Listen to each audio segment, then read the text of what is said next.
you're watching this with about 25 days left before MDCAT, then stop scrolling because what you do in these last few weeks matter more than what you did in last 6 months. Assalamu alaikum, I'm Ghania Firdaus and I'm first year dental student at Dow. Last year I set for MDCAT myself. इस video के and में मैं एक बहुत important tip बताऊंगी जो कि almost all toppers करते हैं, so you have to watch till the end. In this video, I'm breaking down how to structure these last 25 days, not a generic advice, an actual day-by-day system. तो biggest mistake जो student भी इन days में करते हैं वो ये करते हैं कि उन्हें बस syllabus complete करना है, but that's not you have to, because you are not student anymore, you are an athlete जो कि एक race में भाग रहा है and इस race में जीतना उसे ही है जो उन 3 घंटे में जो उसने पढ़ा है उस सबको अपनी इंफॉर्मेशन उस पेपर में निकाल दे, नॉट तो वो स्टूडेंट जिसने अपना सारा सिलेबस कंप्लीट कर लिया है और वो उन 3 घंटे में उन सारी इंफॉर्मेशन जो उसने पढ़ी है उस सबको उस पेपर पे यूटिलाइज ना करे. We are gonna break down in 3 phases.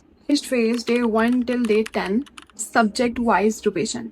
इस फेज में आपने bio, chemistry, physics, logical reasoning, English इन सबको रिवाइज करना है through past papers, not from text books. You just have to revise what you have learn, what you already know. आप लास्ट 5 years के और इससे ज़्यादा अगर पास्ट पेपर्स से उस चैप्टर पर्टिकुलर चैप्टर की प्रैक्टिस कर लेंगे, you are good to. Example, कोई भी एक टॉपिक आपने पढ़ा है बायोलॉजी का, इज योर लाइफ, एंड उसमें जो है वो आपने उसके चैप्टर वाइज पास्ट पेपर्स निकाले, उसको जस्ट गो थ्रू किया बुक से, अपनी प्रोविंस की टेक्स्ट बुक से, ठीक है, एंड उससे आपने गो थ्रू किया एंड देन आपने उसके पास पेपर्स पकड़े लास्ट 5 years के, और अगर आपसे ज़्यादा कर सकते हैं तो वेल एंड गुड. और आप लोग सोच रहे होंगे कि जो हमारा रह गया है उसका हम क्या करें, बिकॉज इतने सारे बच्चों का इस वक्त कंप्लीट सिलेबस हो चुका हुआ है, दे आर स्टिल रिवाइजिंग, सही है, but they are still students जिन्होंने अपना सिलेबस कंप्लीट नहीं किया होगा और उनके इंपॉर्टेंट टॉपिक्स भी रहते होंगे, सही है.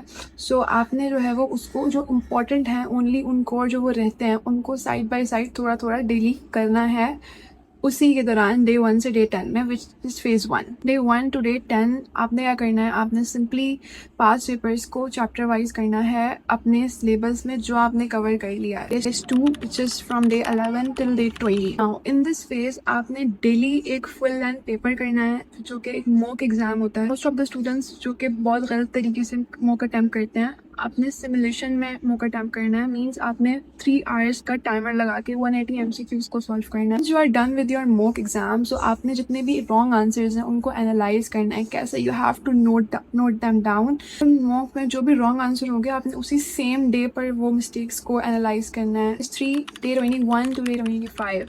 लास्ट 5 days है ना, ये बहुत इंपॉर्टेंट. इन लास्ट 5 days में सबसे ज़्यादा ख्याल रखना है वो अपनी स्लीप का रखना है. Sleep cycles very important, at least 6 to 8 hours की लेनी है.